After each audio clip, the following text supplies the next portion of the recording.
Hi everyone, welcome to Outgrow's Marketer of the Month. I'm your host, Dr. Saksham Sharda. I'm the creative director at outgrow.co. And for this month, we're going to interview Baer, who is the founder of convinceandconvert.com and author of 6 books on marketing and customer experience. Thanks for joining us, Jay. Delighted to be here. Thanks for having me. So we're going to start with a rapid fire round just to break the ice. You get 3 passes. In case you don't want to answer the question, you can just say pass. All right, good. But try to keep your answers to one word or one sentence only, okay? All right, yes. All right, so the first one. How long does it take you to get ready in the mornings? 15 minutes. Okay, most embarrassing moment of your life? Most embarrassing moment of my life. That's a tough question. So when I was in high school, I accidentally pulled my friend's boat out of the water without a trailer and ruined his boat and left like a 200-yard trail of fiberglass on the concrete. So that was not great. Okay, how many hours of sleep can you survive on? 7, probably. Okay. Fill in the blank. An upcoming marketing trend is blank. User-generated content. All right. The city in which the best kiss of your life happened. Tucson. Pick one, Mark Zuckerberg or Jack Dorsey. Is there option C? Is there a third category? No, it's a split question. I'll go Dorsey just because he's weird. All right. The first movie that comes to your mind when I say the word ambition. Oh, interesting question. The Martian. Mm-hmm. When did you last cry and why? Last week we had to put our dog down. Oh, okay. The biggest mistake of your career? I would say agreeing to quickfire rounds, but I'm going. Biggest mistake in my career was not starting my first company sooner. Okay. How do you relax? The real answer is tequila. For purposes of the podcast, I'll say I like to go for long walks and listen to audiobooks. It would have been worse if you had said something worse than tequila, like for the podcast. The real answer is meth. Were you recording this? That's what I was thinking too. All right. How many cups of coffee do you drink per day? 2. Okay. A habit of yours that you hate? Well, I wish I didn't have to drink 2 cups of coffee every day. You know. Fair. Yeah. The most valuable skill you've learned in life?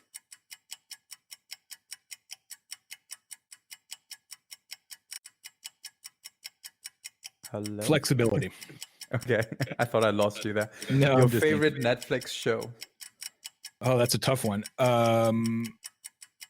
Right now, I am watching Fauda, which is an interesting 3-season show about the Palestinian-Israeli conflict and like kind of special forces and all that. It's good. Okay. All right. So, well, that was the end of the rapid fire round. You did take a little. Yeah, you did take a little too long to answer one question, so I'm going to give you a 9 on 10. All right. And you win a car. Just kidding. All right. Excellent. Okay. So let's go on to the bigger questions now. Yes. How do you name me one unique way in which you help your clients with convinceandconvert.com? Well, I think partially it's that we purposely offer kind of a narrow set of services.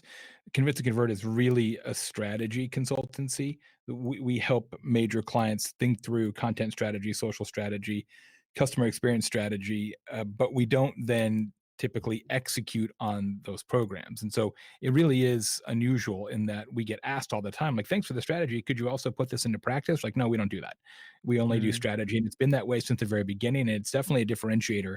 And it allows us to have a laser focus on kind of business outcomes and not get caught up in, well, can we do this particular tactic 5% better? So you worked with around 700 companies, which includes 36 of the Fortune 500. Yeah, I think it's more than that now, maybe. Yeah. Oh, I guess it's increased since we last got these numbers. But yeah, can you share an impactful experience that changed your life in any possible way while working with these companies? Oh, I mean, I'm really fortunate in that I have experiences like that all the time, right? It's, when you're involved in some interesting projects around the world. I guess the one that's really most recently relevant is we did a huge project with the University of Arizona, with coincidentally where I went to school, and helped them launch and distribute the COVID Watch app, which was a COVID-19 notification application using anonymous Bluetooth signals, and we were able to generate some 25,000 downloads of that application in the first 2 weeks that it was Wow. available. Which is huge, and definitely helped protect the campus community and keep COVID at bay there. And that was certainly one to remember. And I would also say we've had the great good fortune to work with the United Nations over time, especially the Food and Agriculture Organization, which is their mission statement is to eradicate world hunger, which is fairly big stakes. Mhm. And we built out a whole global social media strategy with them a few years ago, which is really gratifying. Mm. And what is one impactful way in which this has changed your life for like the better or worse? I I don't know. think part of it is, for me, it's understanding that even though there's not very often a marketing emergency or a content emergency, that social media and the work that I do and my team does has value, right? It can actually, I don't want to say quote unquote change the world, because I feel like that's kind of a pat phrase, but um, that this work can matter. And I think sometimes marketers can fall into the trap of, why am I doing this? I could have been a doctor instead, and instead I'm in marketing, and maybe I'm using my powers for evil instead of good. So it absolutely made those kind of projects make me feel better about the career that I've chosen. And what is the one thing you hope for your company to achieve? I think more than anything else, it's we want to make sure that our clients can leave the world a better place by being more effective business people through our counsel. We often spend time thinking about, what does the client of our client want, and how can we be a bridge to that? And that can be sometimes a diffuse concept, but I think it's really important to keep in mind. Mhm. And when it comes to like something like influencer marketing, Mhm. which platform do you think works well? They all can work well. I don't think there's any that are inherently better. I mean, there's lots of effective influencer work on LinkedIn, and certainly Snap, and Insta, and Facebook, and Twitter, and TikTok. It depends on the audience and who you're trying to influence. So I would argue that the algorithm on TikTok is such that you can create spikes of influence faster there than anywhere else at this point. But a lot of our clients are large B2B organizations. Mm. Oracle, for example, we do a lot of influencer marketing for Oracle. They're not going to run a TikTok influencer campaign. It's just not really an Oracle thing. And so for groups like that, is how do we unlock influence on LinkedIn or Twitter or even YouTube, or blogs, etc. So I don't have a preferred platform, and we tend to pick whichever one makes the most sense for the client. And do you know of any B2B company that's had any kind of success on TikTok?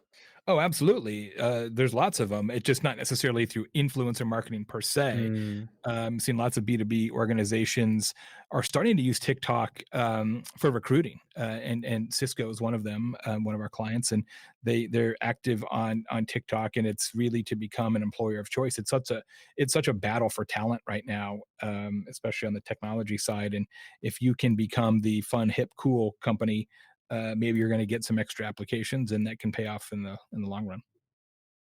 And why recruiting specifically on TikTok? Well, the thought is that if you're going to try and and recruit, in many cases you're looking for young professionals or early career professionals, because if you get into the company early, maybe you end up making a career of it, right? Maybe you end up staying there for 20 years or 30 years, what have you. So if you can get young talent, usually that's more cost effective long term for the company than acquiring mid career or late career talent. And just because demographically TikTok skews younger, that's where many of those young professionals are going to be hanging out. Interesting. And what's your go-to strategy when it comes to content marketing today? Radical relevancy is really what we try to achieve. You know, time is the only inelastic resource, right? Everybody has the same amount of time.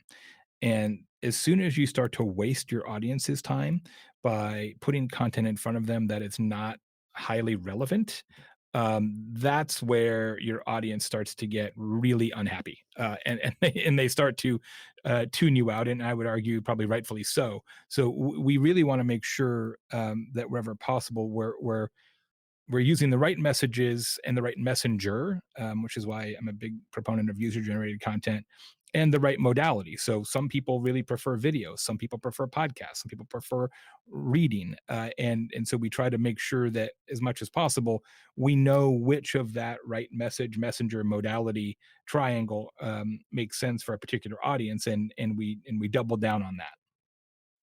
Hmm.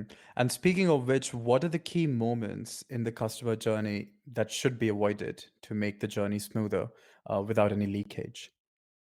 It depends on the business. Your journeys are gonna vary by industry and by company, but typically, the journey stages that are less effective in most organizations are ironically the lower funnel stages. We put a lot of time, money, and effort into high funnel communications and content, and let's attract new customers and get them excited, and branding and introduce people to our organization, and blah blah blah blah blah. And I'm not saying that's not important, it is, but it is very disproportionately resourced in most organizations, and there's very little content or attention paid to, hey, how do people make that last mile decision when they're comparing you versus another company, and they're saying, all right, who's going to be cheaper, or total cost of ownership, or I've got some specific questions before I make a purchase. Usually that kind of very specific late in the consideration funnel touch point is not fleshed out very well, and that needs to get fixed. And so we spend a lot of time helping our clients think through, like, how do we make sure that we don't just answer questions people have early in the process, but that we can effectively answer questions that they have all the way through the process. Mhm. Could you give us an example of a company with which you've managed to actually shorten this process a lot? Let me think about that. Yeah. So, for example, one of our clients is California Tourism. We do a lot of work with Visit California, which is the tourism authority for the state, and have done a lot of customer journey mapping with them. And one of the things that we worked on and changed over the last year is how people can navigate through the website, where previously you had to kind of go through a sort of a shoots and ladders approach to go to a section and then a subsection and a subsection to sort of get to some very detailed information about your potential trip. Based on the research we did and customer interviews and journey mapping, we kind of re-architected the way the site works, so that if you're pretty well, you know you're going to California, you know you're going to Southern California, you know you're going to Venice. If you already have that information in your head, you can more quickly get the details and sort of skip through step one, two, three, and four. And we've seen really positive outcomes from site visitors and actual visitors to the state as a result. And have you employed like quizzes or something to help people to funnel people through these different avenues? Yeah, absolutely. And also just how you make content available at each page, right? Do you have to click into a menu to get into a sub menu, to get into a sub menu, Mhm. or do you sort of take some of those sub options and bring them up a couple of levels so that they're gettable earlier? Fair. And what does the team behind jbear.com look like? Like, how does, like, when you get this company like California Tourism, Mm. how do you guys approach, within your organization having a, targeted approach towards this Mhm. company? Yeah, so we have 1, 2, 3, 4, 5, 6, 7 strategists on the team who spend their time doing content strategy and social strategy and CX strategy and digital strategy. And then we have a content creation arm as well, which includes some content directors and a couple of writers and some strategists and some account managers. And myself and some business development people, but there's only 15 of us, and that's kind of how I like it. I never wanted to build a really large organization because I find you just get bogged down in running the company, not doing great work. And so every time we have a client like Visit California, we have a lead strategist who really works on the project. They usually have a partner on the team who is kind of their backup dancer, and then I get involved strategically on major projects and kind of jump in and say, hey, have you thought about this? But I'm really fortunate in that I'm not working day to day, minute to minute with all the clients, which allows me to spend time doing what I primarily do, which is podcasts and giving speeches and writing books. Okay, and so, but then you're not getting involved with every single one of your clients, even though there's a Me? 15-member team. So not all the entire team is not getting involved with one client. No, usually it's on any particular client. Um, Typically, 4 people max would work on that client, and realistically, it's more like 2 people. Okay. And what is, since you have a podcast, do you have an advice about podcasts that you'd like to give to our audience, who's also some of them are podcast hosts? Yeah, I've been doing a long time. My main show is Social Pros, which is a podcast for people who run social media for major brands. We've been doing a weekly show since January of 2012. So we're almost at 500 episodes. It's a top 15 marketing podcast ever, according to Apple. Millions and millions and millions of downloads. Um, I think part of it is, and we have also produced at least a dozen shows for clients. And I like the way you've structured this program, especially with the lightning round at the beginning. You have to have a consistent show format, and you have to be very clear on who the show is for. I'll tell you this. I'll give you a little rant here for a second. The problem with most content, and the reason why most content doesn't succeed at the level that you want it to, is not because it's uh, too specific. It's because it's too broad. The only way you can have a successful podcast, truly successful, is if your show is somebody's favorite podcast in the whole world. Right? It has to resonate with some group of people so much they're like, I'll drop every show before I drop this show. And the only way you can make that happen, the only way you can build that kind of bond with an audience is if you're really specific, right? If you're like, yep, this is the show for people who are left-handed vampires. That's the show for them. And most podcast hosts, especially now, are trying to cast a very wide net, and they're trying to say, well, who's your target audience? Well, it's business people 25 to 54. I'm like, good luck. That show will fail. I can tell you right now. So you really have to understand.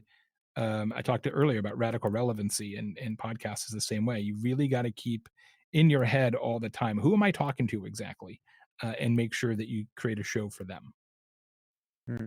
How and when did you come up with the phrase radical relevancy, or did you borrow it from someone? No, I always come up with all my own stuff. I don't even know. It's probably been like 3 years. I think I first coined that phrase when I was working on a speech for Content Marketing World. And I always write a new every year I speak there, and I always write a new keynote for that event. And I sort of use some of those raw materials in the future. I kind of treat it as like a test audience. Um, and I think I started it there. Yeah. Speaking of which, what is a good way for anyone who's listening to get on a conference as a speaker? If they're Mhm. like, influencers who are listening and they want to speak at Content Marketing World, how did you get around to doing that when you were just starting off? Um, well, I'll tell you how it actually started. I wrote my first I started a blog. So the Convince to Convert blog, which at one point was only written by me. Um, got pretty popular, and now we have thousands and thousands of blog posts and millions of readers every year. But for a while, it was just me, and I was writing 5 blog posts a week by myself every week for like 2 years, 3 years. And the blog got popular, and a book publisher asked me, "Hey, do you want to write a book?" And I said, "Yeah, I do," and I did. At that point, with my co-author Amber Naslund, and when we launched the book called The Now Revolution in 2011, I believe, we did a book tour, and we did like a 20 or 30 city book tour. And each city, we gave a speech and talked about the book and signed books. And people are like, "Wow, that was a really good speech. You should do that more." I said, "Should I?" "Yeah, you should." And so then I just started to do more and more speaking, and people asked me to give presentations for free, and I just did more and more, and then started to realize the key um, is to not give the speech that you want to give, but to give the speech your audience needs to hear. And what I mean by that is if you want to go speak at any particular organization or association or conference or company or whatever, you have to really study and say, all right, who has spoken to this audience before? What have they been told? What is true for this particular audience today or this company today? What has changed in their life in the last year? So one of the things that I do, and now I do 100 speeches a year, is I do a ton of research. Like I spend hours and hours for every presentation, customizing the presentation to the needs and realities of that audience. For me, yeah, it's a speech and I'm holding a microphone, but it's really consulting, on Zoom or consulting in a ballroom. And that's how I treat it, right? So I tell people in an audience a lot of the same things I would tell them if they were a consulting client. I just do it in a more entertaining way that's more of a show. But what I think is a bad approach is to say, I've written this talk Hmm. about whatever I'm passionate in. Who can I give this talk to? Instead, I would say, who's the audience and how do you write a talk that they're going to love? A true marketer. But I was going to say, do you do the research yourself, or do you have a Yes. team that helps you Nope. out with research? But no, I you do it always do it yourself. myself. It turns out, and when I first started as a speaker, I did have an assistant helping me, but I realized that it's actually faster to do it myself because I can store it in my head as I'm doing the research. And so it's like, okay, learn a thing, figure out how to incorporate it, build it into the deck. But before, when somebody was giving me, here's some notes that they found, then I'd have follow up questions and I have to go back to them. And it just ended up being faster to do it myself. So that's how I do it. So yeah, because like I kind of get your philosophy that like you need a 15-person team, and you like to like because that's some would argue a small team, but you're able to do so much with 15 people in the same Mhm. way as you're able to do so much by yourself. So Mhm. are you very controlling in that sense when it comes to projects? I'm controlling about projects that I am going to personally deliver, especially as a speaker, Mm. right? Because all you have is, how good was your last speech? And that's why, like, if I do virtual presentations, and of course I did lots of them during COVID, I don't ever let anybody else design my slides or create a deck and say, "Hey, let me have somebody in the team make a deck and then give it to me and I'll present it." Like, never. I just won't do that. Can't do that. But on the strategy side, absolutely. For me, the best case scenario is the client um, never talks to me and doesn't care because the people that I have on the strategy team are so good and they're just as good, if not better than I am, that it doesn't matter if I am working on the project or talk to the client. It's not relevant. Fair. Okay, so the last question for this interview is, what would you be doing if not this, if not what you're doing in the world right now? If I could choose, I would be the host of The Price is Right. I was Okay. I was named most likely to be a game show host in high school, and I've kind of gotten there, sort of. Price is Right is my favorite game show. I think I could be an excellent host. As far as I know, Drew Carey is still in good health. I don't wish the man ill at all, but if anything ever happens to Drew Carey or he decides he doesn't want to do it anymore, I will absolutely apply for that job. Since that's unlikely to happen, if I was not doing this, I would own a tequila bar. We're back to the tequila. We've Yeah, come full circle. I grew up in Arizona, so I literally am like a tequila collector, and I'm a certified tequila sommelier and all that stuff. So yeah, I'm a big fan. And just to clarify for the audience, he does not mean a meth bar. He No, does don't do no, genuinely. not a meth bar. Is there a meth bar? There's an idea. Yeah. Yeah. Well, I was just Radical clarifying on relevancy the right there. Radical relevancy. If you're on meth, the meth bar is the place to go. Exactly. What Well, my wife okay. wants to do, So, what my wife wants me to do is start a dog park bar, and there's one in oh, Louisville, that'd not too be far from us. We don't okay. have one in our town in Indiana, and an indoor outdoor, right? Because the weather is like terrible here half the year. Hmm. Coffee in the morning, beer and wine in the afternoon. Bring your dogs. Like it's a good idea. It just feels like tough to take a vacation if you're running a dog park bar. I mean, I genuinely want to see you on a game show, and I think there's still time for that. So, the next time I'm interviewing you, it would be because you have your own game show. I hope so. I hope so. Tell your friends. All right. All right. Well, that's the end of the interview. Thanks, Thanks. everyone, for joining us for this month's episode of Outgrow's Marketer of the Month. That was Jay Baer, who is the founder of convinceandconvert.com and author of 6 books on marketing and customer experience. Thanks for joining us, Jay. My pleasure. Thanks a lot. Check out their website for more details, and we'll see you once again next month with another Marketer of the Month.